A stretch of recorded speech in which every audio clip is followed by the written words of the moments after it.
আচ্ছা, তোমরা কি বলতে পারবে যে যখন ম্যাথ তৈরি হয়নি তখন মানুষ কিভাবে গণনা করতো?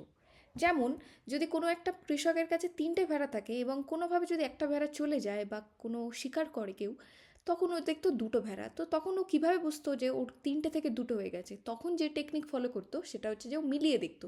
মানে কম্পেয়ার করে দেখতো বা তুলনা করে দেখতো। এভাবে দেখে সে বুঝতে পারতো কোনো কিছু পরিবর্তন হয়েছে কিনা। পাখির বাসায় যখন পাখির ডিম পাড়ে, তখন কি ও যদি ২টো ডিম পাড়ে এবং কোনোভাবে যদি সেই ২টো ডিম পড়ে গিয়ে বা কেউ সরিয়ে নিয়ে একটা ডিম থাকে, ও কিন্তু খুব সহজে বুঝতে পারে যে একটা ডিম আছে এখন, কারণ ও একটা চেঞ্জেস দেখতে পাচ্ছে যে পরিবর্তন। গণিত মানে কিন্তু পরিবর্তন, আর সংখ্যা শুধুমাত্র একটা লেবেল মাত্র। সংখ্যা মানে একটা লেবেলিং করা, যেটা মানুষের বিভিন্ন নাম, আমাদের সেই নাম দিয়ে একটা লেবেলিং করা। সেমভাবে এক একটা সংখ্যার পরিমাণকে আমরা এক একটা নামকরণ করতে চাই। যদি কারোর কাছে 2টো আপেল থাকে এবং তাকে আরও 3টে আপেল দেওয়া হয়, তাহলে তার মোট আপেলের সংখ্যা হলো 5টা।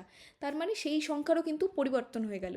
তাহলে গণিতের যেভাবে আসছে সেটা হচ্ছে যে কত কিভাবে বদলায়, কিভাবে সম্পর্কিত। গণিতকে আরও 4টে ভাগে ভাগ করা হয়েছে। যেমন অ্যারিথমেটিক মানে মূলত ক্যালকুলেশন, মানে যোগ গুণ ভাগ বিয়োগ, এগুলো কিন্তু আমরা অ্যারিথমেটিকে করি। এবং অ্যালজেব্রাতে যেটা করি সেটা হচ্ছে যে একটা সংখ্যা আরেকটা সংখ্যার সাথে কীভাবে সম্পর্কিত। জিওমেট্রি মানে আকার আকৃতি শেপ, এই বিষয়গুলো নিয়ে। এবং ক্যালকুলাস হচ্ছে যে কোনো নাম্বারের মধ্যে কন্টিনিউয়াস চেঞ্জেসকে, পরিবর্তনকে আমরা কিন্তু ক্যালকুলাস সাবজেক্টে আমরা কিন্তু পড়তে পারি। So that's all from today. See you next time. Thank you.